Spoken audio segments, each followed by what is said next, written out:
नमस्कार, मौर्य में आपका स्वागत है। असित नाथ हूं मैं। आप देख रहे हैं एक मिसाल जो बेमिसाल। और ये मिसाल जो आज हमारे साथ हैं, वाकई उनकी कहानी ऐसी है कि आप कह सकते हैं कि इस आदमी ने दर्द के समंदर में गोता लगाया है और वहां से हौसला जुटाया है। एक ऐसी कहानी जिसमें आप हौसले को सलाम तो करेंगे, पर वाकई इस दर्द भरी कहानी को सुनकर आंसू जरूर निकल जाएंगे आपके। हमारे साथ आज वैष्णवी हैं। वैष्णवी एक लड़की, संघर्ष की एक मिसाल, संघर्ष की एक कहानी। एक ऐसी लड़की जिसने दुखों का पहाड़ देखा है, सुख शायद ही नसीब हुआ हो। वैशाखी के सहारे खुद को चलाने वाली ये वैष्णवी हैं। बाबूरामन देखने चला एक सपना, राष्ट्रीय स्तर के खेलों में स्वर्ण जीत चुकी वैष्णवी देखने चला एक सपना। बचपन में जब मंचों पर थिरकती थी मजा आता था। आज पैर काम नहीं करते, सो मंचों पर थिरकने से नाता टूट गया। हाँ, मंच से नाता नहीं टूटा। वैष्णवी बिहार में विकलांगों के लिए संस्था चलाती हैं, बिहार विकलांग अधिकार मंच। बावरी है सांसें, बावरी सी करवट। खुद वैशाखी से चलने वाली वैष्णवी सैकड़ों के लिए वैशाखी का काम करती हैं, उनके अधिकारों के लिए संघर्ष करती हैं। जिंदगी के कई मोड़ देख चुकी वैशाखी किसी चौराहे पर निराश नहीं हुई।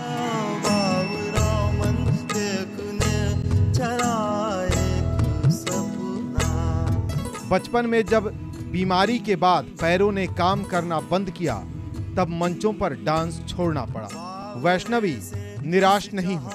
थोड़ी बड़ी हुई तो शादी हुई, जीवन को एक नया मोड़ मिला। लेकिन जल्दी ही एक चौराहा भी मिल गया। पति ने दूसरी शादी कर ली, सास ने ससुराल में रहने नहीं दिया, वापस मायके आना पड़ा। जिंदगी एक दूसरे मोड़ पर खड़ी मिली। बाबूजी उमाकांत द्विवेदी फौज से रिटायर हो चुके थे, लेकिन जज्बा तो फौजी ही था। बेटी का सहारा बने। एक तरफ वैशाखी, दूसरी तरफ बाबूजी। जिंदगी एक नया मोड़ ले चुकी थी। बिहार विकलांग अधिकार मंच का गठन हो चुका था। संघर्षों की कहानी जारी है।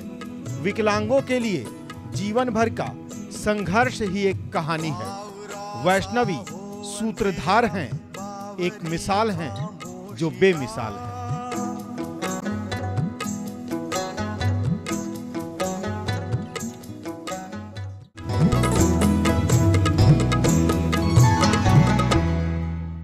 वैष्णवी, आपका स्वागत है मौर्य टीवी की स्टूडियो में।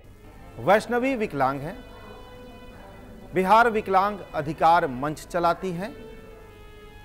सूबे भर में ये मंच विकलांगों के अधिकार के लिए लड़ाई लड़ रहा है, उन्हें जागरूक कर रहा है। वैष्णवी विकलांग है, लेकिन ये कई बेटियों के लिए, कई बहनों के लिए किसी भगवान से कम नहीं।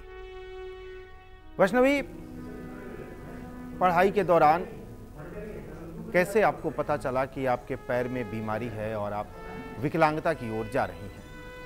हमारे स्कूल में फंक्शन था, हम डांस करके थके हुए सोए और रात में मेरे को फीवर लग गया और उसके बाद में मेरे पैर में बहुत ज़ोर दर्द हुआ। सुबह में देखे मेरा पैर बहुत कड़ा हो गया था, फूल गया था और इलाज के बाद में मुझे ये नहीं पता चला कि मैं विकलांग हो गई हूँ। मुझे ये पता चला मेरे पैर में कोई जख्म हो गया है और ऑपरेशन के बाद ठीक हो जाएगा, बस। एक डांस करने वाली लड़की जिसने कई अवार्ड जीते, अब वो वैशाखी के सहारे चल रही है। क्या बीते हुए वो पल याद आते हैं, रुलाते हैं? बिल्कुल। अगर याद करने लगते हैं तो फिर नींद की गोली की सहारा लेने पड़ जाती है, इसलिए याद ही नहीं करते हैं। अब तो भूल गए हैं कि मेरे साथ क्या हुआ। अपने आप को विकलांग नहीं मानते हैं और इसी को अपनी ज़िंदगी समझते हैं। खुद को विकलांग आप मानती नहीं है, ये सच्चाई है। और आपने कई विकलांगों को सहारा दिया है, जिंदगी दिया है, ये भी एक सच्चाई है। लेकिन वैष्णवी, आपकी अपनी भी एक सच्चाई है, आपकी अपनी भी एक ज़िंदगी है। 8 साल की उम्र से आप जो तकलीफ़ भोग रही हैं, घर में जिस तरह का कष्ट हुआ, जो परिवार का माहौल रहा, किस तरह से सब कुछ मैनेज करती गई आप? शुरू में मैनेज करना बहुत मुश्किल था। बचपन 8 साल के उम्र में जब ऐसा हुआ तो एक खेल लगता था कि बीमारी हुई है, ठीक हो जाएगी। लेकिन धीरे धीरे ज्यों-ज्यों उम्र बढ़ती चली गई और बीमारी बढ़ती गई, लगा कि सच में मौत की ओर जा रहे हैं और बीमारी बहुत ख़तरनाक है। लेकिन फिर भी अपने आप को हौसला अंदर से देते रहे, क्योंकि माँ पापा रोते थे, उनको समझाने का काम करते रहे कि मेरे को कुछ होगा नहीं। और आज के डेट में भूल गए हैं कि मरना, इंसान आता है तो मरना ज़रूरी है, लेकिन कुछ करके मरना चाहिए। इसलिए अभी मेरे को कुछ भी समझ में नहीं आता कि मेरे साथ क्या हुआ। ज़िंदगी के कई उतार चढ़ाव आपने देखे वैष्णवी जी। कई मोड़ आपने देखे। अभी भी आप उस मोड़ पर खड़ी हैं जहां चौराहे ही चौराहे हैं। पता नहीं किस रास्ते ज़िंदगी आगे निकल जाएगी। 8वीं क्लास में बीमार होना, फिर इलाज, पटना में इलाज, मुंबई में इलाज, बाबूजी की चिंता, माँ की चिंता, और इसी बीच आपकी शादी, और उस शादी के बाद एक नया मोड़, एक नई ज़िंदगी, जिसने वाकई एक ऐसा चौराहा आपके सामने रख दिया जहाँ से पता ही नहीं ज़िंदगी जाएगी किधर। जी बिल्कुल। अभी 8 वर्ष की उम्र से लेके 15-16 वर्ष की उम्र तक, जो 18 वर्ष की उम्र तक जो हमने झेला है, वो हमारे लिए बहुत ही दर्दनाक रहा। और उसके बाद में कुछ समझ में नहीं आता है कि मेरे घर का नाम गुड़िया है, उस गुड़िया की तरह मेरी ज़िंदगी हो गई।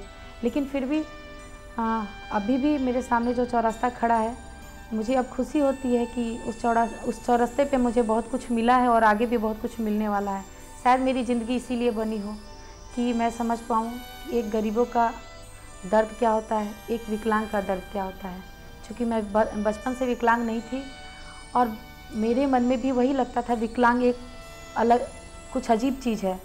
लेकिन अभी समझ में आता है विकलांगता क्या है, उसका दर्द क्या है।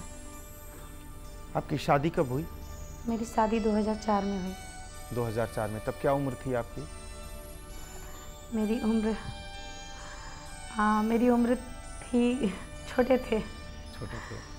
हाँ। फिर क्या हुआ? हाँ, शादी के बारे में भी मेरे को कुछ विशेष नहीं, बस एक खेल ही लगा। लेकिन समझदारी जो बढ़ी और उसके बाद में समझ में आया।